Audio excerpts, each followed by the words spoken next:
Bismillahirrahmanirrahim. Assalamualaikum warahmatullahi wabarakatuh. Jangan terbuai dengan hingar-bingar pilpres saja. Kita juga baiknya mulai mencermati siapa yang akan kita pilih sebagai caleg. Jadi, yang bakal kita obrolin kali ini khususnya memang untuk pemilih pemula. Tapi buat yang udah pernah nyoblos juga nggak apa-apa kali ya.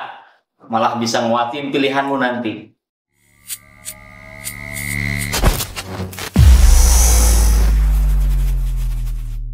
Kita mulai dulu video kali ini dengan wawancara bersama kaum milenial yang sekaligus menjadi pemilih pemula di pemilu kali ini. Saya Hilman. Anissa dari Bandung. Nama saya Kotono dari Ki Pratama Putra. Nama saya Denis dari Bandung. Pasti berkaitan dengan suatu pemerintahan, pengambilan keputusan kekuasaan warga negaraan. Hal-hal yang dilakukan yang berhubungan dengan negara, dengan partai, dengan segala sesuatu seluk-beluknya lah menurut saya kayak gitu. Sebenarnya politik itu intinya kegiatan yang melibatkan orang gitu ya, menego orang. Politik, apa ya? Bingung ya ngejelasinnya gimana. Politik itu ya politik. Oh iya. Politik itu adalah sesuatu hal yang diraih oleh meraih sesuatu cara yang digunakan untuk menempuh jabatan. Kayaknya gitu.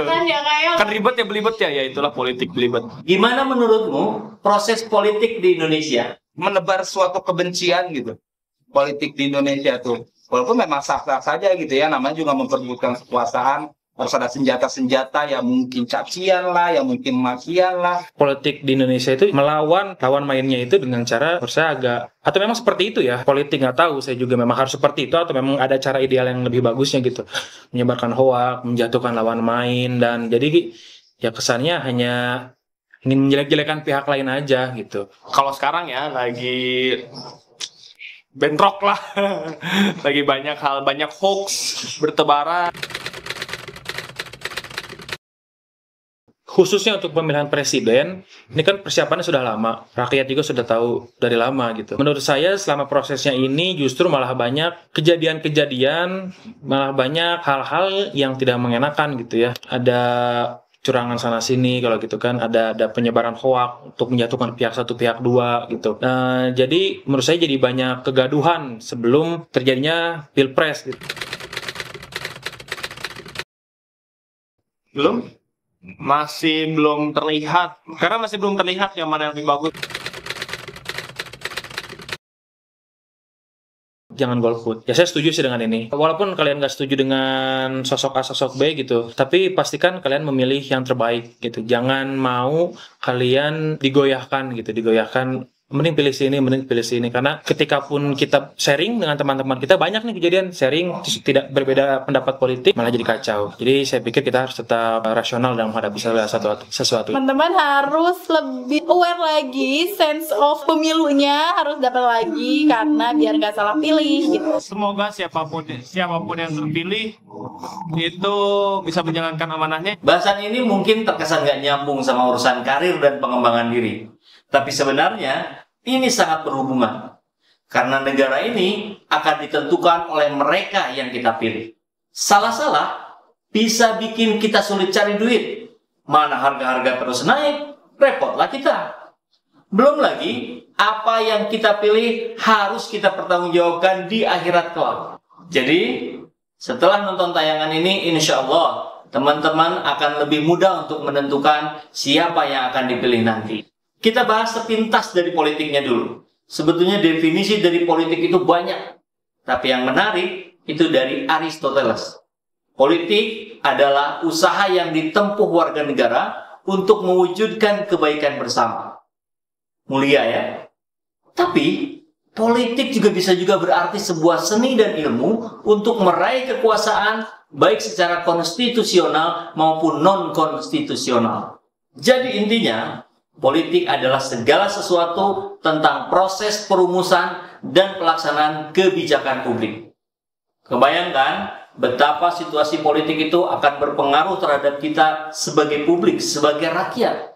Dari harga saham sampai harga tempe, Dari biaya sekolah yang mungkin nanti bisa gratis sampai kuliah, sampai yang mahalnya nggak ketulungan. Bahkan dari proses bikin SIM yang rumit, sampai mungkin nanti bisa banyak dipermudah, dan sebagainya. Nah, agenda politik terdekat kita sekarang adalah Pilpres dan Pileg. Kita bisa aja milihnya asal, karena alasan nggak ada yang dikenal. Dicoblos karena alasan yang terlalu sepele. Misal, karena calegnya cantik atau tampan, karena foto calegnya itu unik, dan sebagainya. Di sisi lain, banyak alasan primordialisme yang disuguhkan. Semisal, dia masih saudara kita, tetangga satu desa, satu suku, satu agama, satu sekolahan, dan alasan kesamaan lainnya.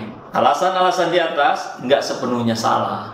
Bahkan alasan ini yang dipakai puluhan tahun oleh kita di bangsa Indonesia ini. Tapi, nampaknya kita perlu koreksi alasan itu buat pemilu kali ini.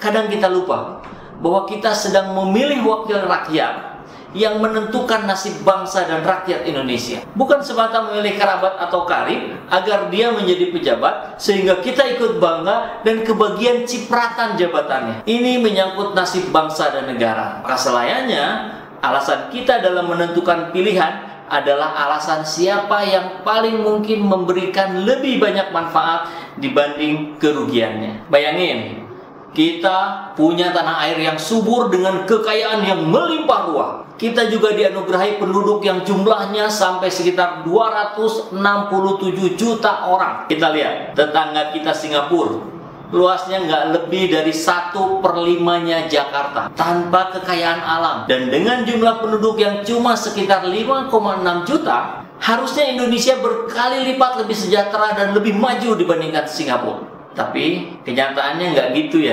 Salah satu sebabnya karena 5,6 juta manusia Singapura itu bergotong royong, bahu-membahu menjaga dan membangun bangsanya. Sementara 267 juta rakyat Indonesia sibuk dengan urusannya masing-masing. Nah, siapa yang berperan ngurusin manajemen bangsa ini? Ya presiden beserta jajarannya di pemerintahan dan para anggota legislatif yang bersama-sama pemerintah nyusun anggaran kebutuhan negara. Di sisi lain, juga yang bertugas ngawasin jalannya pemerintahan. Jadi pemerintah dan anggota legislatif kita mutlak harus punya jati diri kebangsaan yang kuat, yang peduli dengan kebangkitan ekonomi rakyat kecil, yang memberikan ruang dan peluang besar bagi para pemuda untuk bisa memunculkan ide-ide hebat dan berkarya semaksimal mungkin, yang membuat harga-harga semakin terjangkau oleh kaum lemah, yang membuat para keluarga mampu meningkatkan taraf hidupnya, yang memberi kesempatan umat beragama untuk beribadah sebaik-baiknya, dan banyak lagi hal positif yang bisa dilakukan mereka untuk kita-kita. Nah, sekarang para calon sedang mempromosikan dirinya masing-masing untuk dipilih, sedang menampakkan wajah baiknya, seperti yang peduli pada rakyat kecil, seperti yang ingin meningkatkan ekonomi keluarga calon pemilihnya, seperti yang sedang sibuk berjuang untuk masyarakat banyak dalam berbagai hal. Padahal jangan juga kita berprasangka buruk ya, menganggap semua yang sedang kampanye itu pakai topeng kebalikannya. Tapi kita cermati saja dengan sedikit upaya dari kita. Ya, sedikit saja. Bisa kok, insya Allah. Caranya, jadilah pemilih yang berpartisipasi secara otonom. Artinya, memilih dengan pertimbangan yang matang, bukan atas pengaruh orang lain. Nah, sekarang gimana caranya biar kita punya pertimbangan yang matang? Simak baik-baik do and done berikut ini. Do, pelajari profil calonnya, copy nama calegnya, paste di Google, baca rekam jejaknya di website. Kalau nggak ada, mestinya minimal adalah medsosnya. Stalking deh bentaran. Apa yang dia posting? Sesuatu yang membangun atau malah omong kosong? Mengkritisi atau malah mencaci maki?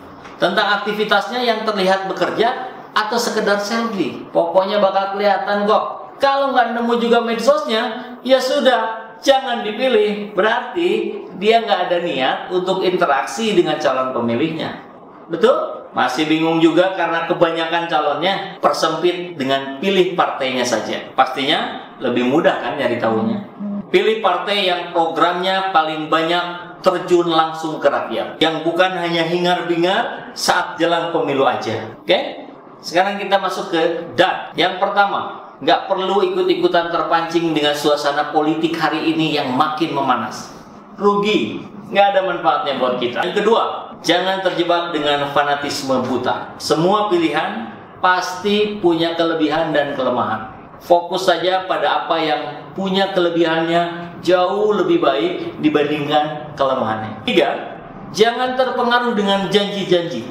Jangan asal telan info yang didapat. Lihat aja track recordnya. Caranya sama, stalking aja deh bentaran. Zaman teknologi ini enak sebenarnya.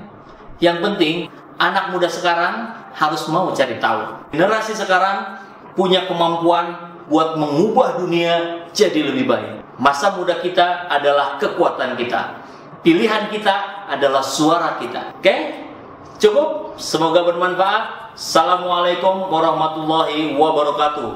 Be enthusiastic and keep progress.